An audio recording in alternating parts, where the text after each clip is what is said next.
hapon sa inyong lahat mga idol. So panibagong test tayo ngayon mga idol. So meron tayo dito. Ito marami natatanong sa atin. Ito talaga yung gamit nating suppressor. Ito mga idol is nakuha natin ito sa raffle sa fan shoot. So hindi natin ito nabubuksan. Then nakuha natin yung kung sino yung maker. Ngayon nagpagawa tayo nito mga idol. Ito. So ito mga idol, itetest natin ngayon para magkaalaman na kung pwede na natin ito i-out mga idol sa market or sa ating mga tropa dyan na mga mahihilig maglagay ng busal. So upon testing ko mga idol, kaya nito i-reduce ng at least 75% ng sound mga idol dito sa ating unit. Wala lang ako mga idol makuha na DB meter or wala tayo ng DB meter talaga yung parang may mic.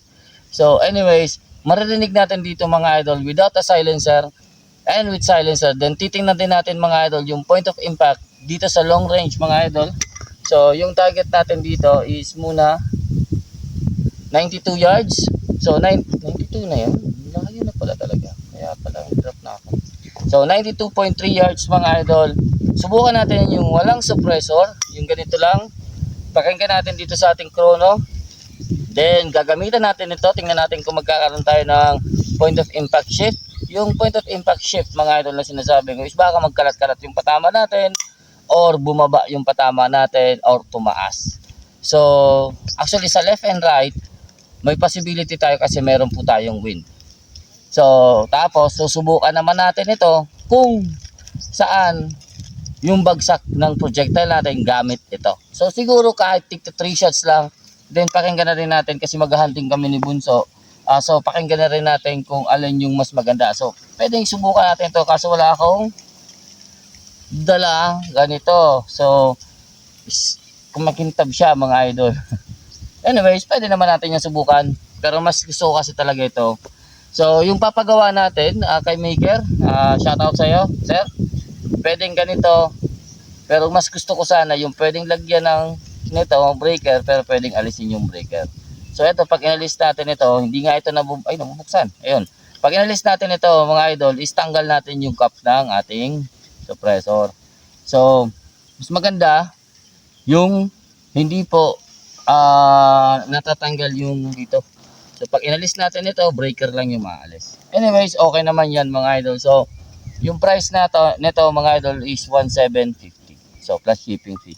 So kung papatungan ko to, tingnan natin mga idol. So ito, recording tayo dito. Try natin dito mag-record. So ito yung DBC45. Try natin gagamitin natin is 18.4 grains. Ayan. So medyo nagloloko na yung ating GC Mag at parang hindi ko alam kung bakit bumababa yung kanyang velocity. Anyways, try lang naman to. So try natin to. So meron pa rin akong available mga idol na long bipod. Hopefully hanggang ngayong sa video nito pag nakita nyo available pa rin yan. So try natin yan dito. So ito mga idol 92 yards. Dito lang ako sa etong may bilog na puting ito. Etong gawin natin point of aim. Alin kaya mas maganda. Kasi hindi ko alam kung babagsak tayo dyan. So nag-dial ako ng 2M rod dito. Try natin maghanap ng magandang point of aim. Ito. So hopefully hindi ito tamaan o mabitin yung projectile natin para makita natin. First shot, walang suppressor. 900. Okay. 35. Nasa 0.5. Yung drop natin dyan. Okay. Check ba?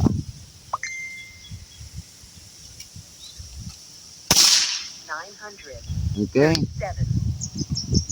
Sige lang.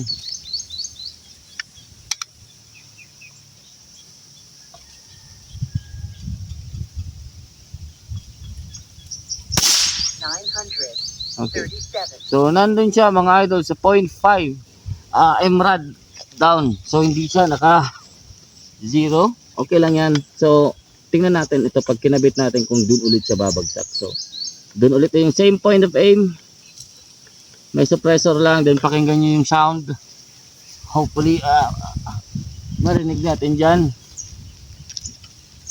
So 37 yung highest velocity ko dito. 3 counts, 2 FPS spread. Same point of aim. Itong puti. 932. Okay. 0.5. 953.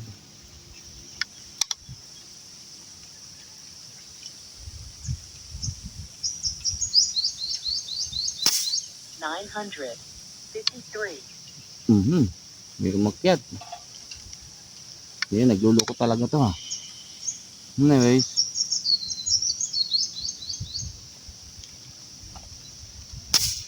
935. Okay.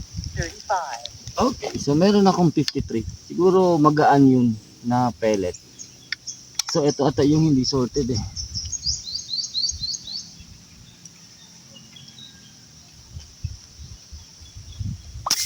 $946. Okay. Hindi nga. Hindi siya pantay-pantay. Anyways. Narinig nyo yung tunog. Nakita nyo yung point of impact. Ayan. Salpak natin ito.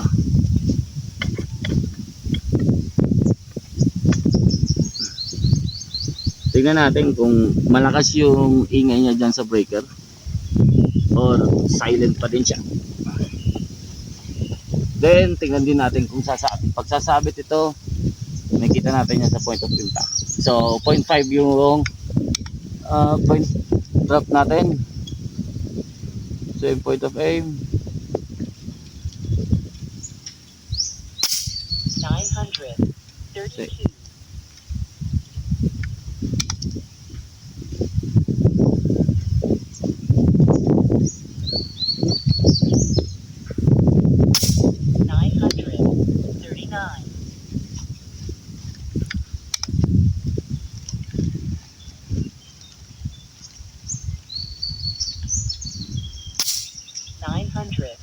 $937.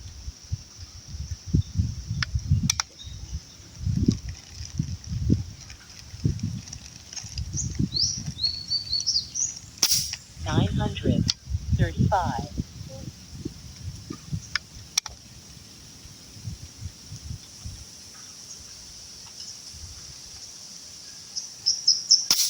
$935. So ayun, nakita natin mga idol dito yung ating patama sa lahat ng unit. Then kung narinig yung mga idol yung ating chrono, yung velocity ng walang suppressor, then meron itong may breaker parehas. Compare dito sa isa natin or dito, nag-iiba yung ano niya, yung putok niya. So yung kaiba, yung nangyayari yun mga idol minsan, kung hindi man sa pellet natin, nangyayari yun kasi ito mga idol is closed. So mangyayari dito, may hangin ito mga idol sa loob. Pagputok natin, may maiiwan dyan. Then puputok ulit tayo. So matatapalan yun or magiging mas masikip siya. Kaya mangyayari, lalabas yung ibang air niya. Then magpipigil din yung ating projectile kasi nandyan pa yun sa loob eh. So samantalang itong isa mga idol, exit lahat yung hangin niya. Then yung projectile natin is diretso pa rin yung kanyang travel. Dahil dyan sa breaker. Tapos wala talagang naririnig dito. Yung naririnig ko lang dito yung sa breaker eh. Pero halos wala din. 930. Ayan, subukan natin mga idol sa long range. Try natin to. Yung sa taas.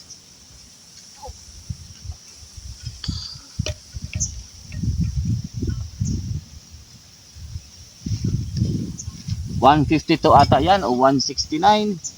Hindi ko na ma-range masyado. Yan o. Ito. Ayan. So, kunin lang natin dito sa parallax.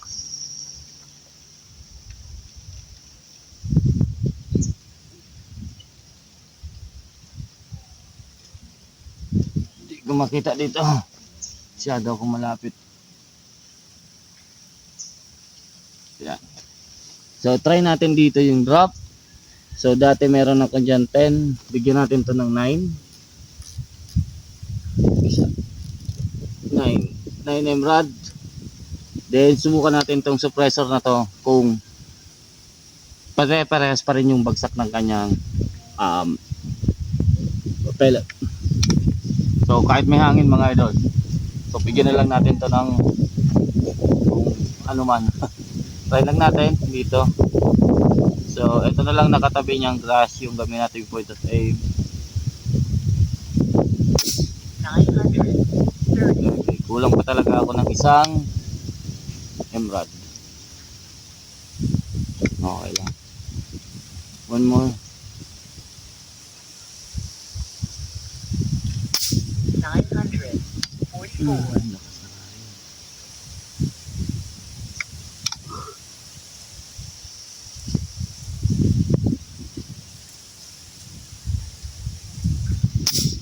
932.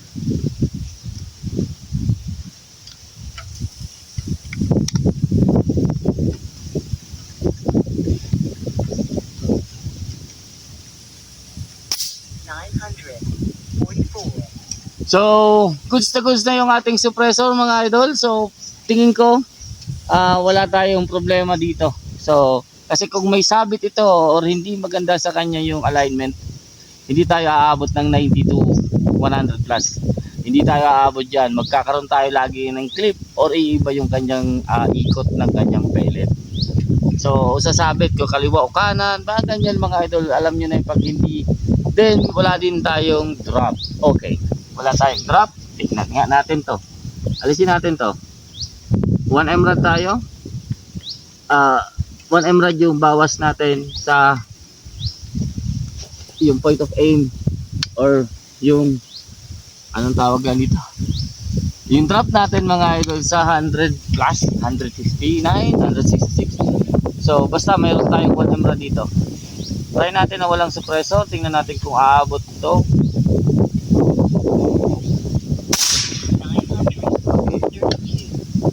Nakita ko siya pero hindi siya hindi nagkaroon ng smoke. Then nasa left side.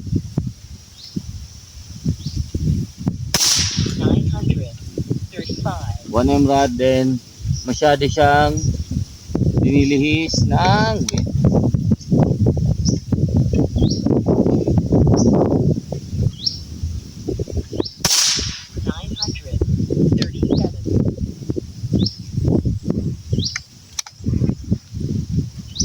Okay. 937. So kung nakita nyo, lihis tayo dito. Masyado tayong drifted. Tignan natin to. Lagyan natin, balik natin. Kasi itong isang suppressor ko probe na to. Ito lang ito. Gagawin natin mga examples dito. Balik natin, tingnan natin kung saan na yung drop niya.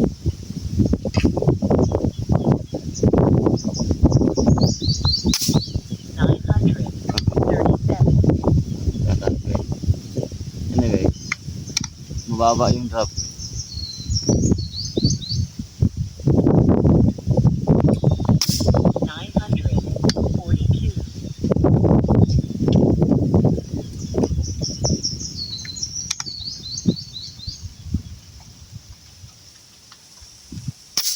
$939.